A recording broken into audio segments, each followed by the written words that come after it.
Hello students, K C T ವಿದ್ಯಾರ್ಥಿಗಳಿಗೆ ಒಂದು important ಇನ್ಫಾರ್ಮೇಷನನ್ನು ಈ ವಿಡಿಯೋದಲ್ಲಿ ನಾವು ತಿಳ್ಕೊತಾ ಹೋಗೋಣ. ಸೊ ವಿಡಿಯೋವನ್ನು ಸ್ಟಾರ್ಟ್ ಮಾಡ್ತೀನಿ. ಅದಕ್ಕಿಂತ ಮೊದಲು ನೀವಿನ್ನೂ ನಮ್ಮ ಚಾನೆಲನ್ನು ಸಬ್ಸ್ಕ್ರೈಬ್ ಮಾಡದೇ ಇದ್ದರೆ ಈ ಕೂಡಲೇ ಸಬ್ಸ್ಕ್ರೈಬ್ ಮಾಡ್ಕೊಳ್ಳಿ. ಸೊ ಈಗ ನಾವು ಇನ್ಫಾರ್ಮೇಷನನ್ನು ತಿಳ್ಕೊತಾ ಹೋಗೋಣ.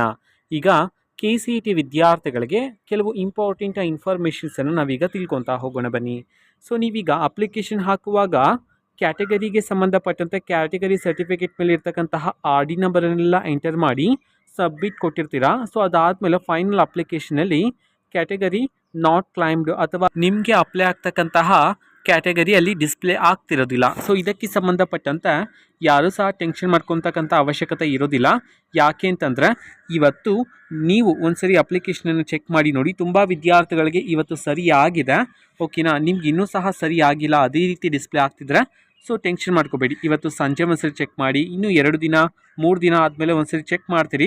ಆದಷ್ಟು ಬೇಗ ಸರಿ ಮಾಡ್ತಾರೆ ನಮ್ಮ ಕೆ ಇವರ ಕಡೆಯಿಂದ. ಅದೇ ರೀತಿ ಫೀಸ್ ಪೇಮೆಂಟ್ಗೆ ಸಂಬಂಧಪಟ್ಟಂತೆ ಅಪ್ಲಿಕೇಶನ್ ಫೀಸನ್ನು ನೀವು ಈಗಾಗಲೇ ಸಬ್ಮಿಟನ್ನು ಮಾಡಿರ್ತೀರ, ಫೀಸನ್ನು ಪೇ ಮಾಡಿ ಸಬ್ಮಿಟ್ ಮಾಡಿರ್ತೀರ. ಅದಾದಮೇಲೆ ಎಗೇನ್ ಲಾಗಿನ್ ಆಗುವಾಗ ಮತ್ತೆ ಅಪ್ಲಿಕೇಶನ್ ಫೀಸನ್ನು ಪೇ ಮಾಡೋದಕ್ಕೆ ಅಲ್ಲಿ ತೋರಿಸ್ತಿರತ್ತೆ. ಸೊ ಕೆಲವು ವಿದ್ಯಾರ್ಥಿಗಳಿಗೆ ಈ ರೀತಿ ಆಗ್ತಿರತ್ತೆ, ಓಕೆನಾ. ಸೊ ನೀವು ಮತ್ತೊಮ್ಮೆ ಪೇ ಮಾಡ್ತಕ್ಕಂಥ ಅವಶ್ಯಕತೆ ಇರೋದಿಲ್ಲ, ಓಕೆನಾ. ಸೊ ಅದು ಅಷ್ಟೇ, ಆದಷ್ಟು ಬೇಗ ಸರಿಪಡಿಸ್ತಾರೆ ನಮ್ಮ ಕೆ ಎ ಕಡೆಯಿಂದ. ಸೊ ವೆಯ್ಟ್ ಮಾಡ್ತೀರಿ, ಓಕೆನಾ. ಸೊ ಇದು ಇವತ್ತಿನ ಒಂದು ವಿಡಿಯೋ. ಮತ್ತೀಗ ನಾವು ಟೆಲಿಗ್ರಾಮ್, ಇನ್ಸ್ಟಾಗ್ರಾಮ್ ಮತ್ತು ಫೇಸ್ಬುಕ್ಕಲ್ಲಿ ಈಗ ವಿಡಿಯೋಸ್ಗಳನ್ನು ಅಪ್ಲೋಡ್ ಮಾಡ್ತಿದ್ದೀವಿ. ಲಿಂಕ್ಸ್ಗಳನ್ನು ಡಿಸ್ಕ್ರಿಪ್ಷನ್ ಬಾಕ್ಸಲ್ಲಿ ಕೊಟ್ಟಿರ್ತೀನಿ. ಸೊ ಕ್ಲಿಕ್ ಮಾಡಿಬಿಟ್ಟು ಫಾಲೋ ಮಾಡಿ, ಓಕೆನಾ. So thank you, bye.